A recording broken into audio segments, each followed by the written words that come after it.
desakan media Jepang dan masa depan Shin Tae-yong di Timnas Indonesia. Halo Sobat Pecinta Sepak Bola, kembali lagi di podcast Al Yusren, podcast kesayangan kita. Nih, kita akan membahas isu panas yang sedang mengguncang dunia sepak bola Indonesia, yaitu desakan media Jepang agar PSSI segera memecat Shin Tae-yong dari posisinya sebagai pelatih Timnas Indonesia. Berita ini menjadi sorotan utama media nasional tv1news.com pada tanggal 1 November 2024. Media Jepang tersebut menyoroti performa Timnas Indonesia di babak ketiga kualifikasi Piala Dunia 2026.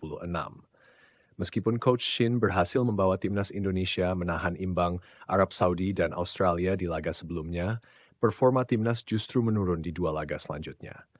Ketika menghadapi Bahrain dan China, Timnas Indonesia hanya mampu meraih 1 poin, padahal awalnya diunggulkan untuk menang. Hasil minor inilah yang kemudian menjadi dasar desakan media Jepang tersebut. Sayangnya, sumber yang kita miliki tidak menjelaskan secara detail alasan spesifik media Jepang tersebut mendesak pemecatan Shin Tae-yong. Namun, berdasarkan informasi yang ada, bisa jadi desakan ini dilatar belakangi oleh kekhawatiran media Jepang akan potensi Shin Tae-yong dalam meningkatkan performa Timnas Indonesia.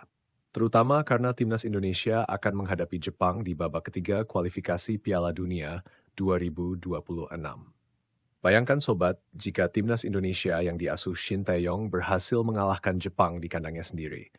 Tentu ini akan menjadi pukulan telak bagi tim Samurai Biru. Mungkin saja media Jepang tersebut merasa khawatir dan ingin mengamankan posisi timnas mereka dengan mendesak PSSI untuk memecat Shin Tae-yong. Selain itu, ada beberapa faktor lain yang mungkin melatar belakangi desakan ini. Pertama, perbedaan gaya kepelatihan antara Jepang dan Korea Selatan.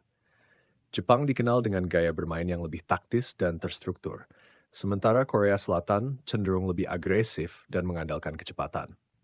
Mungkin saja media Jepang tersebut merasa gaya kepelatihan Shin Tae-yong tidak cocok dengan karakter permainan timnas Jepang, sehingga mereka ingin PSSI mencari pelatih yang lebih sejalan dengan filosofi sepak bola Jepang.